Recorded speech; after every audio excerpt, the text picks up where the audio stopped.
Tapi poin saya adalah itu hanya satu klaster ketenaga kerjaan. Ini begitu banyak loh. 79 undang-undang. Saya bayangkan stakeholdernya banyak sekali. Banyak sekali yang terlibat. Saya nggak tahu sejauh mana mereka didengarkan. Ya, saya memberikan satu contoh sederhana ya. Saya berharap barangkali ada yang mau. Tapi sebelumnya minta maaf. Saya dapatnya versi yang saya cetak begitu selesai paripurna itu yang saya cetak, saya baca dan itu ternyata diakui belum final juga gitu. Masih semifinal katanya. Jadi saya nggak tahu nih mana yang sebenarnya undang-undang yang sudah diundang-undangkan. Mana sebenarnya yang final ya.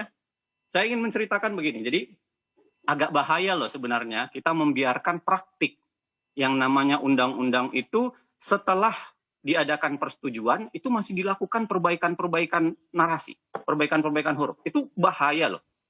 Di negara manapun kalau bicara soal sudah tahapan persetujuan, tahapan akhir, itu sudah berakhir substansi. Kenapa? Di mana bahayanya? Sorry, di mana bahayanya? Saya sekedar mengingatkan, masih ingat nggak kudeta-kudeta redaksional yang terjadi ke beberapa undang-undang?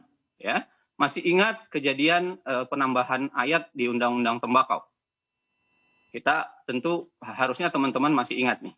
Masih ingatkah penambahan begitu banyak misalnya perdebatan soal usia 50 hakim usia 50 KPK.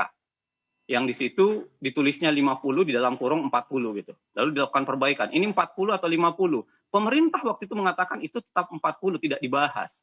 Nanti kemudian dibuktikan bahwa diri salah dibahas, baru kemudian keluar pengakuan bahwa itu memang 50 gitu.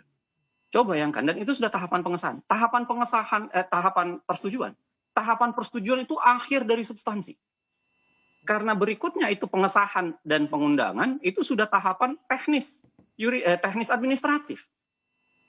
Nah, ini saya khawatir dengan cara DPR memperlakukan undang-undang, itu sangat tidak sakral ya. Jadi begitu selesai, masih diberikan kesempatan untuk memperbaiki. Masih ingat nggak riset yang dilakukan teman-teman, misalnya saya ingat Bang Hadar dan Refli Harun dulu terhadap undang-undang pemilu. Yang dalam rapat persetujuan itu 235 pasal, tapi kemudian ketika keluar dalam bentuk pengesahan, dalam bentuk undang-undang jadi, udah bertambah jumlah pasalnya. Nah, kudeta redaksional itu yang kita khawatirkan. Apalagi tidak ada data pembanding yang bisa kita lihat. Publik tidak tahu, karena buru-buru selalu dibatalkan, bukan itu. Begitu juga waktu masih RUU ya. Saya ingat waktu masih RUU, kita dapat RUU-nya, lalu kemudian dikatakan bukan itu hoax, dan lain-lain sebagainya. Dan yang sekarang ini, yang beredar ini pun dibilang belum final, bukan itu. Jadi yang final bukan yang mana? Ini sekedar catatan juga buat pembentuk undang-undang, jangan main-main dong. Jadi ada prosesnya yang Anda lihat bahwa sangat tidak kredibel ya? Sangat tidak kredibel ya. Dan itu yang jangan salahkan orang untuk curiga kalau Anda nutup peluang untuk itu. Kalau Anda bilang sudah dilakukan 64 kali pertemuan, berapa sih stakeholder yang di dalam sini nih? Banyak banget loh. Jangan misalnya ya, nanti saya sebutkan pasalnya. Saya minta pendapat Pak Adgas dan lain-lain sebagainya yang paham di sini. Nah, saya mau bilang bahwa ini diperlakukan secara sangat tidak layak, ya. Dan itu yang membuat kecurigaan. Coba bayangkan, begitu sesaat paripurna, saya tidak usah sebutkan ya, tapi beberapa anggota DPR itu menelpon saya dari fraksi pendukung pemerintah.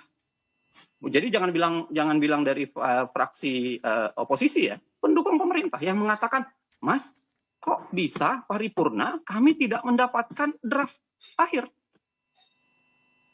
Kami tidak dapat draftnya. Dari mana kami bisa nilai ini kalau kemudian draftnya tidak ada? Lah, masalah itu adalah masalah DPR menurut saya. Tapi kemudian itu pun terjadi karena kewajiban untuk transparansi itu wajib. Oke.